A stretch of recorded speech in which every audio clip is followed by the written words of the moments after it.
पिता परमेश्वर, आज जब हम फिर वचन पढ़ते हैं तो मैं प्रार्थना करता हूँ प्रभु कि आप हमें इतनी मैच्योरिटी दीजिए एज बिलीवर्स कि प्रभु हम कलीसिया के अंदर लोगों की उन्नति का काम करें, एडिफिकेशन का काम करें, ना कि लोगों के लिए ठोकर का कारण बने और ना कि हमारी वजह से चर्च के अंदर डिविजन्स हो।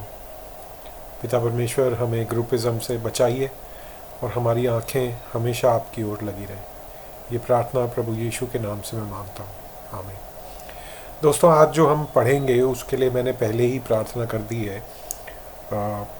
वैसे हम ज़्यादातर अंत में जो हमने पढ़ा उसके लिए प्रार्थना करते हैं, लेकिन जो विषय पौलुस ने शुरू किया था उसमें आज और ज़्यादा पौलुस क्लैरिटी के साथ कोरिन्थियों की कलीसिया में सीधी बात पे अब आता है कि किस तरह से कलीसिया के अंदर जो डिविजन्स थे उनसे किस तरह से आत्मिक उन्नति नहीं हो रही कलीसिया के अंदर, और कितनी ये मतलब बचपने वाली बात है। और पौलुस बोलता भी यही है कि तुम अभी बच्चों की तरह दूध पी रहे हो, कि लोग मतलब एक दूसरे से बेहतर प्रचारक को कौन ज़्यादा अच्छा है, इस तरह की बातों में अपना समय ज़ाया कर रहे हैं, ना कि परमेश्वर के निकटता में बढ़ने में।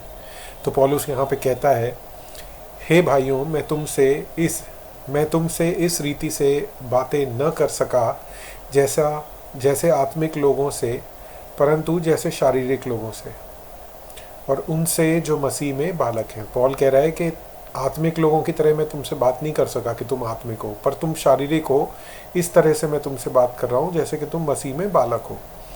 मैंने तुम्हें दूध पिलाया, अन्न न खिलाया, क्योंकि तुम उसको न खा सकते थे, वरन अब तक भी नहीं खा सकते। मतलब ये लैक ऑफ मैच्योरिटी की, परिपक्वता नहीं है, इस बात पौलुस कर रहा है, उनको बता रहा है। क्यों ऐसा बोल रहा है? क्योंकि अब तक तुम शारीरिक हो, इसलिए कि जब तुम में ईर्ष्या और झगड़ा है तो क्या तुम शारीरिक नहीं हो? मनुष्य की रीति पर नहीं चलते। मनुष्य मतलब जो सांसारिक मनुष्य हैं उनकी रीति पे नहीं चल रहे हो। इसलिए कि जब मैं एक कहता है मैं पौलुस का हूँ और दूसरा मैं अपोलोस का हूँ, तो क्या तुम मनुष्य नहीं? और मनुष्य से यहाँ पे दोबारा मतलब सांसारिक मनुष्यों से है। अपोलोस के बारे में हमने जब प्रेरितों के काम में पढ़ा था तो हमने ये देखा था कि अपोलोस बहुत अच्छा था बोलने में, बस उसे पूरा सुसमाचार नहीं पता था। और शायद एक्विला और प्रिस्किला ने पूरी तरह से प्रभु यीशु मसीह का सुसमाचार अपोलोस को बताया, और फिर अपोलोस ने अलग अलग जगह जहाँ पे पौलुस ने विश्वासियों को इकट्ठा करके कलीसिया स्थापित की थी, वहाँ पे जाके उन्हें और ज़्यादा अच्छी तरह से प्रभु यीशु मसीह के बारे में बताया।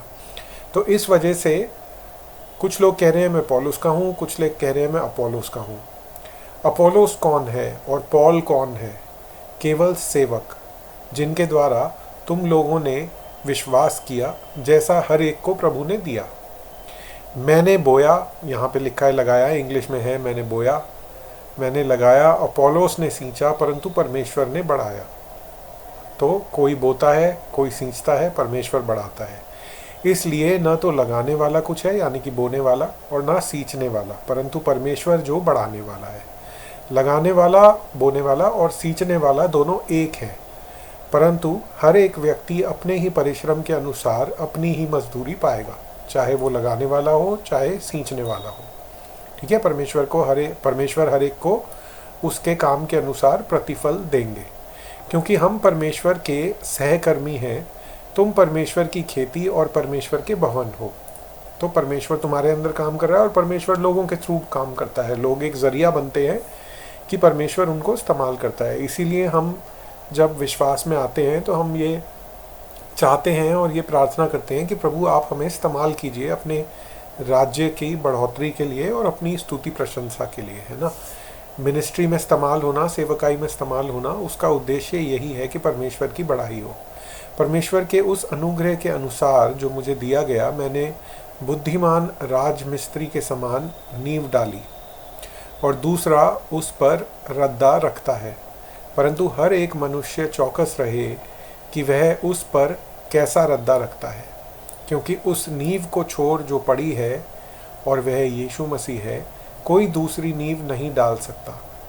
और यदि कोई इस नींव पर यानी कि यीशु मसीह की नींव पर सोना या चांदी या बहुमूल्य पत्थर या कांठ या घास या फूस का रद्दा रखे, तो हर एक का काम प्रकट हो जाएगा, क्योंकि वह दिन उसे बताएगा, इसलिए कि आग के साथ प्रकट होगा और वह आग हर एक का काम परखेगी कि कैसा है। इसको देखिए, मैं कैसे समझता हूँ, मैं आपको बताता हूँ कि किसी ने मिनिस्ट्री करी, जीसस के नाम पे दो लोगों ने मिनिस्ट्री बनाई, लोगों को सुसमाचार बताया या कलीसिया स्थापित करी, और जब परसिक्यूशन आता है, जो आग की यहाँ पे बात है, तो आप सताव या परसिक्यूशन कह सकते हैं, या लोगों की प्रार्थनाएं नहीं उत्तर हो रही, हीलिंग्स नहीं हो रही, या कोई और परेशानियां हैं, बीच में फूट पड़ गई है कलीसिया के अंदर, डिविजन्स आ गए हैं, तब पता लगेगा कि जैसे इंग्लिश में बोलते हैं ना कि this is when the rubber meets the road, तब पता लगेगा कि आपके अंदर क्या है, कलीसिया के अंदर क्या है।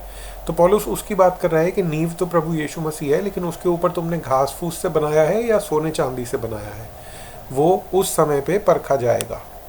जिसका काम उस पर बना हुआ स्थिर रहेगा वह मजदूरी पाएगा, यानी कि जिसकी मिनिस्ट्री होगी उसके अनुसार उसे प्रतिफल मिलेगा, और यदि किसी का काम जल जाएगा तो वह हानि उठाएगा, पर वह आप बच जाएगा, परंतु जलते जलते, मतलब वो व्यक्ति, उसकी आत्मा तो खुद बच जाएगी, लेकिन उसकी सारी मिनिस्ट्री का जो रिवॉर्ड है वो ख़त्म हो जाएगा, क्योंकि उसने सही चीज़ नहीं बनाई। चाहे नाम यीशु मसीह का था, लेकिन उस पर सही तरीके से नहीं बिल्ड किया। सही तरीके से ना बिल्ड करने का एग्जाम्पल यहाँ पे क्या है कि भाई हम तो पौलुस के फॉलोअर्स हैं, हम तो उसकी सुनेंगे, हमें उसका अच्छा लगता है, इस तरह से, है ना कि परमेश्वर का और वचन का। यदि कोई परमेश्वर के मंदिर को, अच्छा नहीं, यहाँ पे ये रह गया 16, इसमें लिखा है, क्या तुम नहीं जानते कि तुम परमेश्वर का मंदिर हो और परमेश्वर का आत्मा तुम में वास करता है। यदि कोई परमेश्वर के मंदिर को नाश करेगा तो परमेश्वर उसे नाश करेगा, क्योंकि परमेश्वर का मंदिर पवित्र है और वह तुम हो। क्योंकि अपने आप को धोखा न दो, यदि तुम में से कोई इस संसार में अपने आप को ज्ञानी समझे तो मूर्ख बने कि ज्ञानी हो जाए। देखिए, ये कुछ उस तरह से है जैसा प्रभु यीशु मसीह ने कहा ना कि जो पहले हैं वो आखिरी होंगे और जो आखिरी हैं वो पहले होंगे।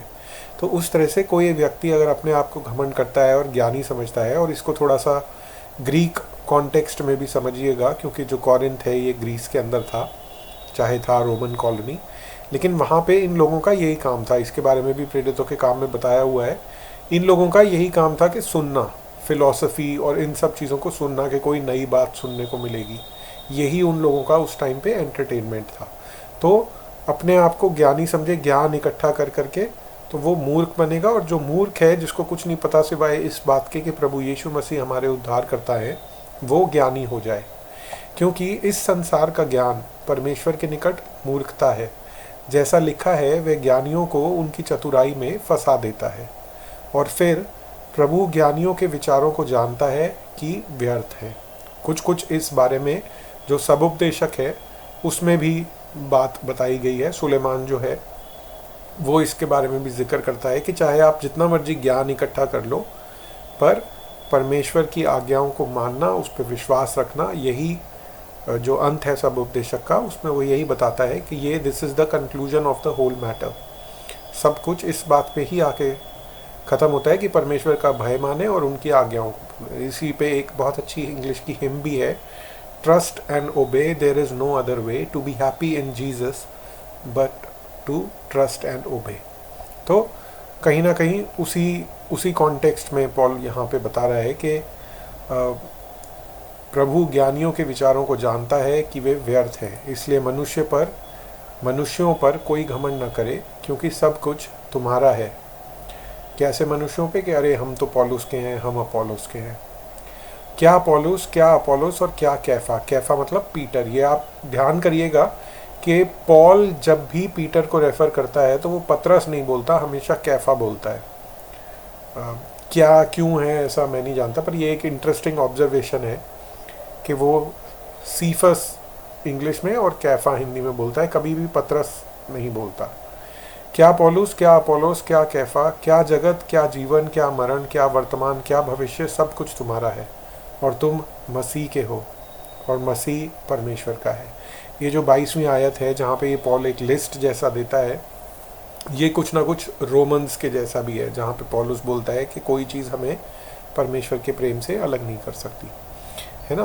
तो इसके साथ पॉल यहाँ पे अपना पॉइंट और ज़्यादा इस्टेब्लिश करता है, और कल हम देखेंगे अपोस्टल्स की जो मिनिस्ट्री यहाँ पे दी हुई है इसके बारे में। ठीक है, तो आज हम अंत करते हैं। पिता परमेश्वर, आज जो हमने पढ़ा उसके लिए हम धन्यवाद करते हैं, और पवित्र आत्मा आपसे मांगते हैं कि आप हमारे को ये बातें और गहराई में समझने में और याद रखने में हमारी मदद करें, और अपने कलीसियाओं में, अपने जीवनों में प्रभु, अपनी अगर हम सेवकाई में हैं तो उसमें हम फेवरेटिज़म से बचें प्रभु, ग्रुपिज़म से बचें। और हर एक के अंदर कमियां होती हैं और खूबियां होती हैं, और सब आपस में जो कलीसिया है, जो कि एक देह है, एक दूसरे की कमियों और खूबियों को जब कॉरेस्पॉन्ड करती है तो एक अच्छी पिक्चर निखर के आती है, और एक पूरा शरीर काम करता है। एक कलीसिया एक तरह से कंप्लीट होती है कि जो किसी में कमियां हैं वो कोई और पूरा कर रहा है, और जो किसी और में कमियां हैं वो कोई और पूरा कर रहा है। तो इस तरह से प्रभु मैं प्रार्थना करता हूँ कि हमारा ये एटीट्यूड रहने वाला हो सके, और ये बातें हमें याद रखने वाले हम हो सके। प्रभु यीशु मसीह के नाम से मैं मांगता हूँ, आमीन।